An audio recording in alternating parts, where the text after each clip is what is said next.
আসসালামু আলাইকুম গাইস, সবাই কেমন আছেন? আশা করি সবাই ভালো আছেন। আমি ভালো আছি। আসলে আমি আজকে ডিউটি আমার চলতেছে। ডিউটিতে আসছি, আমি পরে দেখতেছি ডিসপ্লে সবগুলো ঠিক আছে কিনা। কেননা প্রথম আসি আমি এগুলো দেখা লাগে, পরে আমি টেবিলগুলো সেটিং করতেছি, টিস্যুগুলো টেবিল ঠিক আছে কিনা, চেয়ার ঠিক আছে কিনা, টিস্যুগুলো আমি সবগুলো বরাবর ঠিক আছে কিনা, নিচে কোনো কাঁচরা বা কোনো কিছু ঠিক আছে না। কেননা আমি আসি এগুলো ঠিক করা লাগে। কেননা একজন ডিউটি ছিল, ও চলে গেছে অলরেডি। এখন আমার ডিউটি, আমি আসি সবগুলো সেটিং করতেছি।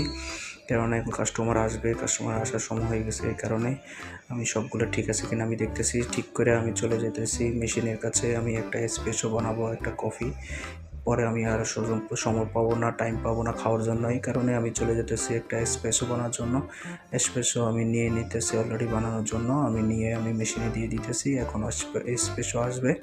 এসপ্রেসো আমি এটা নিয়ে খাবো। খাওয়ার পরে আমি চলে যাব, আমার অন্য কাম আছে। আমি অন্য কাম আছে, কামে আমি চলে যাব অলরেডি। এসপ্রেসো হাইতেছে লিকার ঠিক আছে, আমি আপনারা দেখতেছেন অলরেডি।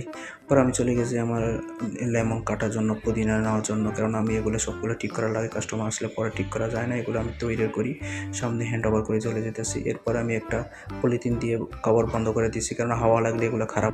পরে আমি কাজ শেষ করে আমি চলে যেতেছি মলে একটু ঘোরার জন্য। পরে ঘোরাফেরা করে পরে আমি চলে যাব বাসায়। ইনশাল্লাহ সবাই দোয়া করবেন, আর নেক্সট ভিডিও দেখার জন্য লাইক, কমেন্ট, শেয়ার করবেন ইনশাল্লাহ।